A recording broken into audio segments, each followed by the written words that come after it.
साथियों अस्सलामु अलैकुम। मैं निशात अहमद आप तमाम साथियों का बहुत बहुत इस्तकबाल करता हूं, खैर मकदम करता हूं, वेलकम करता हूं आपके अपने ही यूट्यूब चैनल जीएस ऑनलाइन पर। तो एक बार आप लोग वीडियो को लाइक कर दीजिएगा और अगर आपने हमारे यूट्यूब चैनल जीएस ऑनलाइन को सब्सक्राइब नहीं किया है तो जरूर सब्सक्राइब करके घंटी वाले आइकन को प्रेस कर नोटिफिकेशन को ऑल कर लीजिएगा। आज हम लोग प्रैक्टिस सेट लगाने वाले हैं। क्वेश्चन कहा जा रहा है कि भारत में अधिकांश कक्षाएं बहुभाषी होती हैं और इसे शिक्षा द्वारा डॉट डॉट के रूप में देखना चाहिए, समस्या के रूप में, संसाधन के रूप में, बाधा के रूप में और परेशानी के रूप में। सबसे पहले यह जानिए कि बहुभाषी का मतलब क्या होता है। बहुभाषी को बोलते हैं उर्दू के अंदर कसीर लिसानी। क्या बोलते हैं? कसीर लिसानी। अब यह बहुभाषी क्या होता है? जैसे मान लीजिए कि आपका एक कक्षा है। क्या है भाई? कक्षा है। इस कक्षा में कुछ बच्चे हैं, तो कोई बच्चा जो गरीब परिवार से आएगा वो अपनी भाषा बोलेगा, कोई जो शहर से आएगा वो थोड़ी सी स्टैंडर्ड लैंग्वेज बोलेगा। मतलब मान लीजिए कि अगर 4 बच्चे हैं, सबकी अलग अलग लैंग्वेज है। तो भारत तो खुद एक बहुभाषिक देश है कि यहां पर 14,000 से ज्यादा भाषाएं बोली जाती है, तो कक्षा का बहुभाषी होना तो जरूरी है। तो इसलिए कहा गया कि भारत में अधिकांश कक्षाएं क्या है? बहुभाषी होती है। अब अगर बहुभाषी कक्षा को हमें किस रूप में लेना चाहिए, तो देखिए बहुभाषी कक्षा को हमें संसाधन के रूप में लेना चाहिए, न कि ये कहें कि ये हमारे लिए परेशानी है, इससे बच्चा नहीं सीख सकता। जैसे कि मैंने अभी आपको बोला कि अगर आपको ये पूछा जाए घंटा का मतलब क्या होता है, तो भाई कैसे जान गए? आप तो कभी सुना नहीं था, किसी किताब में आपने पढ़ा नहीं था। हाँ, हम भोजपुरी लैंग्वेज में घंटा का मतलब क्या होता है? बैगन होता। तो ये कैसे पता चला आपको? जो भोजपुरी बोलने वाला उससे पता चलेगा। तो साथियों, एक बच्चा मान लीजिए ये जो चीज जानता होगा अपनी लैंग्वेज में, अगर ये बच्चा नहीं जानता होगा तो इससे वो जान लेगा, और ये तीसरा बच्चा जो जानता होगा अगर ये लोग नहीं जानते होंगे तो इससे ये लोग जान लेंगे। तो इसीलिए हमें बहुभाषी चीज को जो है संसाधन के रूप में लेना चाहिए, न के परेशानी के रूप में, न के बाधा के रूप में, न के समस्या के रूप में। तो ऑप्शन नंबर बी आपका क्या होगा? राइट हो जाएगा। अगला क्वेश्चन देखिए। अगला क्वेश्चन है शिक्षार्थियों द्वारा की गई गलतियां और त्रुटियां। देखिए, शिक्षण शास्त्र जो हम लोग पढ़ते हैं, तो शिक्षण शास्त्र का मतलब क्या होता है कि हमें पढ़ाने का तरीका हमें पता हो जाए कि हम बच्चे को कैसे सिखा सकते हैं। तो अगर बच्चे के द्वारा गलती होती है तो उस गलती को हम किस रूप में देखना चाहिए? शिक्षक और शिक्षार्थियों की असफलता के सूचक है। मतलब बच्चा गलती करता है तो इसका मतलब है कि न बच्चा ठीक से पढ़ रहा है, न उसको टीचर ठीक से पढ़ा रहा है, इसका निशानदेही कर रहा है। सूचक मतलब निशानदेही। उनके चिंतन को समझने के अवसर के रूप में देखी जाना चाहिए। मतलब अगर कोई बच्चा गलती कर रहा है तो इसका मतलब है कि वो सीख रहा है। कठोरता से निपटाई जानी चाहिए, यानी उसको मारना चाहिए। कल ही मैंने आपको बोला था कि मारना, पीटना, डांटना सही नहीं होता, इसलिए इसको कट कर दीजिए। बच्चे को कमजोर अथवा उत्कृष्ट चिन्हित करने के अच्छे अवसर हैं। देखिए, कौन बच्चा अगर गलती करेगा तो गोया वो कमजोर है, अगर गलती नहीं करेगा तो गोया वो अच्छा है। तो गोया के आप उसको क्या कर रहे हैं? एक ग्रेड दे रहे हैं। तो हमें एनसीएफ 2005 ये कहता है कि बच्चे को हमें ग्रेड नहीं देना है, क्योंकि ग्रेड दीजिएगा, जिसको कह दीजिएगा कि ये बहुत तेज है तो उसके अंदर, और जिसको कह दीजिएगा ये बहुत कमजोर है तो कमजोर विद्यार्थियों को उसके अंदर हीनता की भावना आ जाएगी। वो अपने अंदर क्या करते हैं? बोरियत महसूस करने लगेगा। इसलिए हमें बच्चे को ग्रेड नहीं देना है कि तुम अच्छे हो, तुम बुरे हो। तो ये बात भी आपकी कट जाएगी। लेकिन एक बात याद रखिए कि अगर कोई बच्चा गलती कर रहा है तो इसका मतलब कि वो सीख रहा है। गलती को माना गया है कि गलती करता है अगर कोई बच्चा तो इसका मतलब है कि वो सीख रहा है, क्योंकि वो तो आता है सीखने के लिए, और सीखने का मतलब ये होता है कि जो चीज को नहीं जानना उसको सीखना है। तो जिस चीज को आप नहीं जानेंगे उसमें तो आप गलती करेंगे ही। तो इसलिए विद्यार्थियों के द्वारा की गई गलतियों और त्रुटियों को उनके चिंतन को समझने के अवसर के रूप में देखा जाना चाहिए कि वो बच्चा सीख रहा है, वो कोशिश कर रहा है। इसीलिए ऑप्शन नंबर बी जो है वो आपका क्या होगा, राइट होगा। ठीक है, चलिए अगला क्वेश्चन है बाल केंद्रित शिक्षा शास्त्र का अर्थ है बच्चों को शिक्षक का अनुगमन और अनुकरण करने के लिए कहना। अनुगमन और अनुकरण का मतलब हो गया नकल करना। बच्चों की अभिव्यक्ति का मतलब हुआ कि उसकी शख्सियत और उनकी सक्रिय भागीदारी को महत्व देना, और बच्चों को पूर्ण रूप से स्वतंत्रता देना, यानी बच्चे को बिल्कुल आजादी देना। स्वतंत्रता का मतलब है आजादी देना, ठीक है ना। और उसके बाद बच्चों को नैतिक शिक्षा देना। जी अब समझिएगा, सबसे पहले आप ये जान लीजिए कि बाल केंद्रित क्या होता है। बाल केंद्रित का मतलब यह हुआ कि बाल केंद्रित का मतलब क्या होता है, पहले आप इसको समझ लीजिए। देखिए जैसे अभी जो तालीम होती है, आप स्कूल में जाते हैं, स्कूल का टाइम जो फिक्स होता है कि ठंडी में टाइम जो है वो 10 बजे से होगा, है ना, और गर्मी में जो टाइम है वो 7 बजे से होगा। लेकिन यह देखा जाता है कि एक टीचर जो 50 किलोमीटर दूर से आएगा इसलिए 7 बजे से रखना सही नहीं है, देखा जाता है। या एक टीचर जो बिल्कुल करीब से आएगा उसके लिए समय पहले कर दिया जाए, नहीं। मतलब यह हुआ कि बच्चे के उम्र का ख्याल करते हुए हमको उसको ही मानना है, न कि टीचर पे हमें यह करना है। अब बच्चे का जो उम्र होता है, उसकी जो सोचने की क्षमता होती है, उसी अनुसार उसका सिलेबस भी तैयार किया जाता है।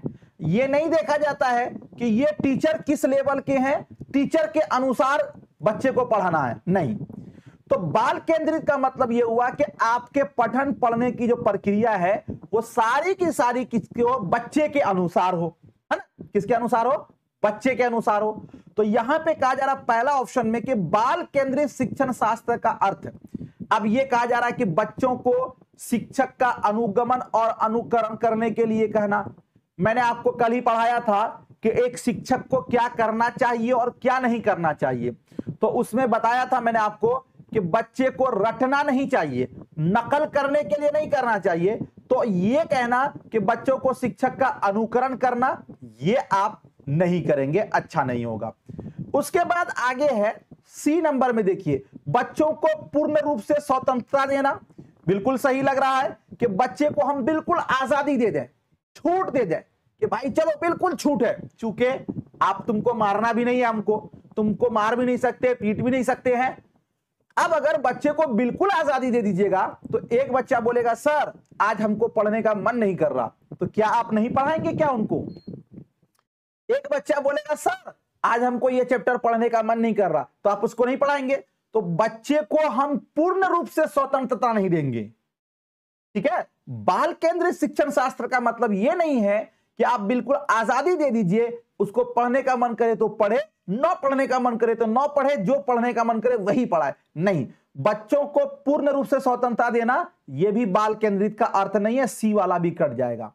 बच्चों को नैतिक शिक्षा देना कि तुम्हारी क्या जिम्मेदारी है, लग रहा है। लेकिन देखिए बी वाला जो मैंने छोड़ा है, एक बार इसको भी देखिए फिर आपको समझ में आएगा। बाल केंद्रित का अर्थ यह बताया जा रहा है इसके अंदर कि बच्चों को अभिव्यक्ति और उनकी सक्रिय भागीदारी को महत्व देना। यानी जो हम पढ़ा रहे हैं, अगर मान लीजिए हमारे क्लासरूम में 30 बच्चा है, हम इस 30 में से 30 को यह फील होने न दें कि हम 5 बच्चे को छांट के पढ़ा रहे हैं, उस 5 को कोई मतलब नहीं, क्लास में शामिल नहीं, बल्कि हमारे अंदर यह होनी चाहिए कि इस 30 बच्चे को हम शामिल करके उसको हम भागीदारी के रूप में, यानी ये 30 ये लगे कि हम भी शामिल हैं। अगर हम नहीं पढ़ेंगे तो सर फिर हमसे कुछ पूछ सकते हैं नहीं, तो उसकी भागीदारी को महत्व देना। यानी अगर मान लीजिए कि 29वां कोई बच्चा है, अगर वो नहीं समझ रहा है तो उसको भी समझाने की कोशिश करना। इसीलिए आपका ऑप्शन नंबर बी जो है वो क्या हो जाएगा, आपका राइट हो जाएगा। ठीक है, चलिए ठीक है, चले आगे चले। चलिए अगला क्वेश्चन देखते हैं। अगला क्वेश्चन 14 नंबर क्वेश्चन है, थोड़ा सा बड़ा है, इसको देखिए और इसको भी हल करने की कोशिश कीजिए। जी, शिक्षार्थी से यह अपेक्षा करना, अपेक्षा का मतलब होता है उम्मीद करना, क्या करना, उम्मीद करना कि ज्ञान को उसी रूप में पुनः प्रस्तुत कर देंगे, मतलब जैसे उन्होंने सीखा है ना, हूबहू उसी तरह वो पेश कर देंगे जिस रूप में उन्होंने उसे ग्रहण किया। ग्रहण करने का मतलब है कि सीखना, मतलब हम बच्चे से ये उम्मीद कर रहे हैं कि बच्चे ने जिस तरह सीखा है हूबहू उसी तरह वो पेश कर देंगे। ये क्या है, यह एक प्रभावी आकलन युक्ति है, मतलब ये एक अच्छा तरीका है।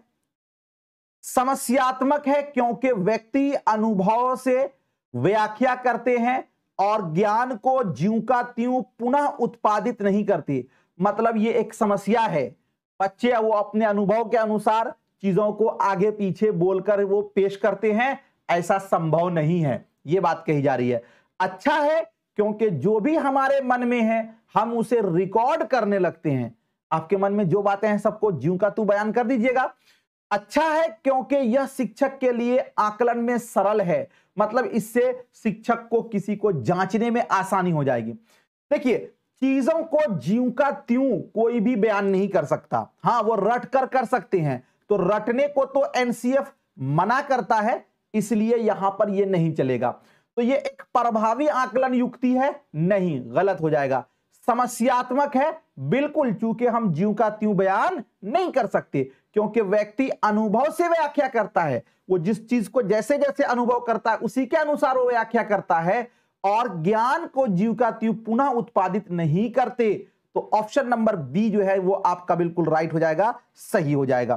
ठीक है, चलिए अगला क्वेश्चन 14 नंबर में आपसे कहा जा रहा है, 14 नंबर क्वेश्चन कि जब शिक्षार्थी को, यानी जब हम एक बच्चे को समूह में किसी समस्या पर चर्चा का अवसर दिया जाता है, तब उनके सीखने का वक्र, वक्र का मतलब जान लीजिए गति, वक्र का मतलब गति, यानी एक बच्चे को जब हम सीखने कोई चीज सीख रहा है उस पर हम चर्चा कराते हैं कि भाई इसके बारे में तुम क्या जानते हो। मान लीजिए कि हमने बच्चे से यह कहा कि आज के न्यूज के बारे में आप क्या जानते हैं, या उनसे मैंने ये कहा कि जंतर मंतर के बारे में आप क्या जानते हैं, ये चैप्टर हमें पढ़ाना है। तो सभी लोग बोलेंगे कि जंतर मंतर एक इंडिया में पड़ता है, हिस्टोरिकल प्लेस है, यहां पर लोग जाते हैं, यहां पर आंदोलन वगैरह है ना, कुछ ना कुछ अपने बारे में सब लोग अनुभव साझा करेंगे, चर्चा करेंगे। कोई आपसे पूछ ले कि आप ताजमहल के बारे में, मान लीजिए एक टीचर है, वो आया साथियों, वो आपसे ताजमहल पढ़ा रहा है। पढ़ाने से पहले उन्होंने कहा कि बच्चों तुम लोग ताजमहल गए हो, तो कुछ बच्चे बोलेंगे कि गए हैं, कुछ बच्चे बोलेंगे कि नहीं गए हैं। लेकिन जो बच्चे गए उससे पूछा जाएगा कि ताजमहल के बारे में क्या जानते हो, तो सब कहेगा कि ताजमहल मुगल बादशाह शाहजहां ने अपनी बीवी मुमताज महल की याद में आगरा में, जो कि उत्तर प्रदेश में पड़ता है, बनवाया था, है ना। ये चीज उन्होंने बयान करेगा। तो गोया कि जब किसी विषय पर, समस्या पर आप चर्चा करते हैं तो इससे बच्चे का जो सीखने की क्षमता होती है, अब जो बच्चा नहीं गया था वो भी सुनेगा, अरे अरे ये तो बता दिया, हम भी चलो सीखने की, वो बिल्कुल एक जिज्ञासा लेकर बैठेगा कि जितनी बातें बोलेंगे उसको हम सीखेंगे, है ना। तो जब किसी शिक्षार्थी को समूह में समस्या पर चर्चा का अवसर दिया जाता है तो इससे क्या होता है, उसके सीखने का जो वक्र है यानी गति जो है स्थिर रहता है, नहीं भाई, और जी अवनत होता है, समान रहता है या बेहतर होता है। समान का मतलब बराबर रहता है, नहीं, बराबर भी नहीं रहता है, बल्कि क्या होता है साथियों, ये बेहतर हो जाता है। अवनत का मतलब होता है घट जाता है, नहीं, घटता भी नहीं है, बल्कि बेहतर हो जाता है, यानी उसके सीखने का जो क्षमता और अच्छा से अच्छा हो जाता है। तो ऑप्शन नंबर डी आपका क्या हो जाएगा, राइट हो जाएगा। ठीक है, चलिए अगला क्वेश्चन देखते हैं, आपके स्क्रीन पर है, और ये क्वेश्चन थोड़ा सा बड़ा है, बिल्कुल अच्छे ढंग से इसको देखिए और फिर हल करके बताइए। चलिए जी, क्वेश्चन कहा जा रहा है भारत में भाषिक भिन्नता बहुत है। भाषिक भिन्नता का मतलब यानी भारत एक बहुभाषिक देश है। इस संदर्भ में विशेषकर कक्षा 1 और कक्षा 2 के प्राथमिक स्तर पर बहुभाषिक कक्षाओं के बारे में जे सर्थवा उपयुक्त कथन है, यानी सबसे बेस्ट कथन क्या है? यानी भारत एक बहुभाषिक है। क्या है? भारत एक बहुभाषिक देश है। तो इस बहुभाषिक देश में कक्षा 1 और कक्षा 2 जो कि प्राथमिक लेवल का है, तो इसके बारे में सबसे बेस्ट कथन क्या होगा? जो बच्चे कक्षा में मातृभाषा का प्रयोग करते हैं, अध्यापक को कमजोरों को उनकी उपेक्षा करनी चाहिए। उपेक्षा का मतलब जानते हैं क्या होता है? उपेक्षा का मतलब होता है क्या? अनदेखी करना। क्या करना? अनदेखी करना। क्या करना? अनदेखी करना, है ना? तो अब यह कहा जा रहा है कि जो बच्चे मातृभाषा में बोले उस बच्चे का क्या कर दे? हम उपेक्षा कर दे, यानी उसको छोड़ दीजिए। ये इसमें बोल रहा चलो तुमको नहीं सिखाएंगे। हमने तो कल ही पढ़ा था कि भाई एक बच्चे मातृभाषा में चीजों को जल्दी समझता है, इसलिए हमें बच्चे को उनकी मातृभाषा में पढ़ाना है, तो उसका उपेक्षा नहीं करना है हमें। ये गलत सेंटेंस है, ये गलत वाक्य है। शिक्षार्थियों को अपनी मातृभाषा या स्थानीय भाषा का प्रयोग करने पर दंडित किया जाना। देखिए, हमने कल पढ़ा था कि दंडित करना, मारना, पीटना निगेटिव आंसर होता है, इसलिए ये वाला भी आपका नहीं होगा। विद्यालय में उन्हीं बच्चों को प्रवेश दिया जाए जिनकी मातृभाषा वही हो जो शिक्षा के लिए अपनाई जा रहे हो। यानी हम स्कूल में उसी बच्चे को इन करने दें कि जिनकी मातृभाषा वो हो जिसमें पढ़ाई जा रही है स्कूल में। मान लीजिए हिंदी पढ़ाई जा रही है, हिंदी बोलते उसी को इन करने दें। तो ऐसा होगा तो फिर तो पता चला कि समाज के जो वंचित बच्चे हैं, जो पिछड़े हैं, वो तो कभी नहीं पढ़ पाएंगे। ये वाला भी आपका गलत हो जाएगा। शिक्षक को सभी भाषा का सम्मान करना चाहिए और सभी भाषाओं में अभिव्यक्ति के लिए बच्चे को प्रोत्साहित करना चाहिए। प्रोत्साहित का मतलब होता है मोटिवेट करना चाहिए, यानी उसकी हमें क्या करना चाहिए? हौसला अफजाई करनी चाहिए। बिल्कुल सही है कि एक टीचर के रूप में हमें एक बहुभाषिक कक्षा में बच्चों की भाषाओं का सम्मान करना चाहिए। ऐसा नहीं कि कोई बच्चा अपने भाषा में अगर कुछ वो बोल देता है तो हम उसकी किरकिरी करें, उस पर हंसें, ताकि वो आगे से कल से स्कूल आना ही छोड़ दे। तो ये डी वाला जो है बिल्कुल राइट है और ये कथन बिल्कुल सही है। ऑप्शन डी आपका राइट हो जाएगा। अगला क्वेश्चन है आपके स्क्रीन पर। क्वेश्चन कहा जा रहा है कि बच्चे किस प्रकार से सीखते हैं?